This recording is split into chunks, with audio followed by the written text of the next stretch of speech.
အားလုံးပဲမင်္ဂလာပါဒီနေ့တော့ကျွန်တော်အော်နောက်ကင်းရဲ့ Miss Hero တကောင်ဖြစ်တဲ့ရီရှင်းစက်ကြောင်းကိုပြပြပေးသွားမှာဖြစ်ပါတယ်အဲ့ဒါဆိုရင်စလိုက်ကြရအောင်ဗျာ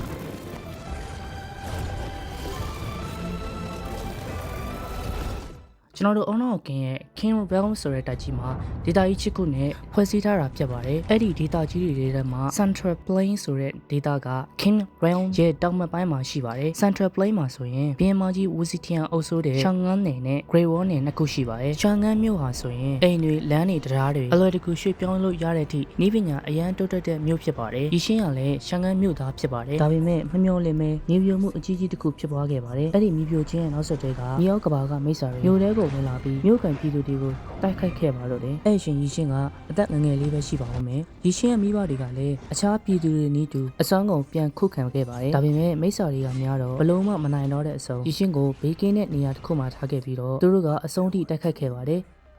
Just keep your eyes closed. It's going to be all right.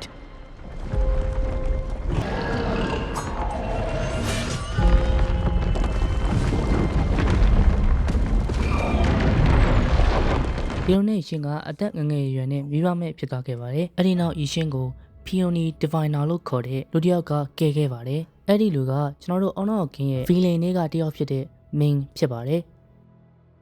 မင်းကရီရှင်းကိုရှန်ကန်းမှာအရန်နာမည်ကြီးတဲ့ဝေးရှီဆိုတဲ့ကစားကွက်ကစားနည်းကိုအထူးကျွန်းဆုံးဖြစ်အောင်တင်ပေးခဲ့ပါတယ်မင်းကရီရှင်းကိုဝေးရှီကစားနည်းပြင်ပျော်ရွှင်ခြင်းဝမ်းနည်းခြင်းတွေမသိတဲ့စိတ်ခံစားချက်ကိုထိန်းချုပ်နိုင်တဲ့နည်းတွေပါတင်ပေးတဲ့ပြင်အခြားသူတွေကိုကိုကျိုးအတွက်သုံးတဲ့သူတစ်ယောက်ဖြစ်အောင်တင်ပေးခဲ့ပါတယ်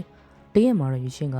သူ့ဆရာမင်းကိုကျွန်တော်ဝေးရှီကစားနည်းကိုအခြားသူနဲ့ရှင်ပြိုင်တိုင်းအမြဲတမ်းအနိုင်ရမယ်ဆိုရင်တည်သွားတဲ့ကျွန်တော်အဖေကအတိမတ်ပြုဂုဏ်ယူနေမှာလားလို့မေးခဲ့ပါတယ်မင်းကလည်းတွန်းဆုတ်မနေပဲဟုတ်တယ်လို့ပြန်ဖြေခဲ့ပါတယ်အဲ့ဒီချိန်ကစလို့ရီရှင်းကဝေးရှိကစားနေထဲမှာအချိန်ပြည့်အာရုံစိုက်ပါတော့တယ်ဘလို့ပဲဖြစ်နေပါစေသူကအမြဲတမ်းကစားပွဲမှာအနိုင်ရဖို့ပဲကောင်းနေထည့်ထားပါတော့တယ်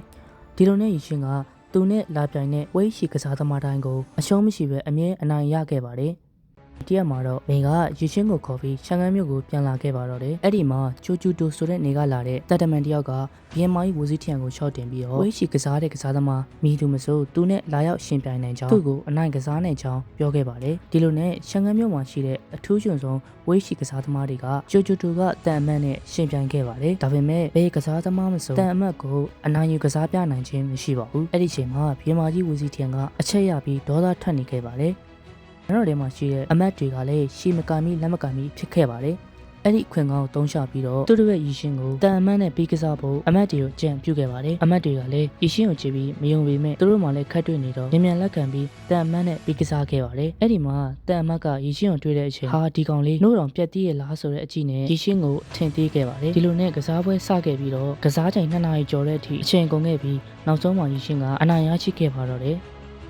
ရီရှင်းရဲ့တဲ့င်ကခဏအတွင်းရှန်ကန်းမြို့မှာအရန်နာမည်ကြီးသွားခဲ့ပါတယ်။ရီရှင်းကိုဘလို့တင်စားလဲဆိုရင်ရှန်ကန်းမြို့ကိုတိစောက်ခဲ့တဲ့ douche music တယောက်ပေါ်လာခဲ့ပြီဆိုပြီးချီကျူးစကားပြောကြပါတယ်။ရီရှင်းနဲ့သူ့ဆရာမင်းတို့အိမ်ပြန်ရောက်တဲ့အချိန်မှာရှန်ကန်းမြို့ကဝေးရီကစားကွက်တွေလိုတိစောက်ထားတာမလားလို့မေးခဲ့ပါတယ်။အဲ့ဒါနဲ့မင်းကတစ်ချက်ကောင်းညင်ပြီးတော့ရီရှင်းထိုင်နေတဲ့ဝေးရီကစားခုံရှိမှာထိုင်ချလိုက်ပါတယ်။ပြီးတော့မင်းကဝေးရီကစားကွက်ထဲမှာကဘာတစ်ခုရှိတယ်လို့မျိုးအပြင်လက်တွေ့မှာလည်းကဘာတစ်ခုရှိနေကြောင်းရီရှင်းကိုရှင်းပြပါတယ်။ပြီးတော့ဒီချိန်ကရီရှင်းနေနဲ့ဝေးရှိကစားသမားအဖြစ်ကိုချောက်ဖွေတင်ကြောင်းပြောပြီးတော့ကစားကုန်ချေရထပ်သားခဲ့ပါတယ်။ရီရှင်းကသူ့ဆရာပြောပြတာတွေနားမလည်ပေမဲ့သူ့ရဲ့ပျော်ရွှင်မှုသူ့ရဲ့ကိုယ်ပိုင်ဘဝတစ်ခုတည်းရှန်ကန်းမြို့ကိုထွက်လာပြီးတော့ဘီယန်မာကြီးဘူးစီပြန်စီမှာအာလီရွှေဝမ်ပိုင်နဲ့တီယွမ်ဂျေရိုနဲ့အတူရှန်ကန်းမြို့ကိုကောက်ခဲ့ဖို့အမှုတော်ထမ်းခဲ့ပါတော့တယ်။ဒါကတော့ကျွန်တော်တို့ hero ရီရှင်းရဲ့ဘဝဆက်ကြောင်းဖြစ်ပါတယ်ခင်ဗျာနောက်ရက်တင်မှာလည်း Honor of King ရဲ့နောက်ထပ် hero တွေအကြောင်းကိုပြောပြပေးသွားမှာဖြစ်လို့ like follow share လေးလုပ်ခဲ့ပေးပါဦးခင်ဗျာ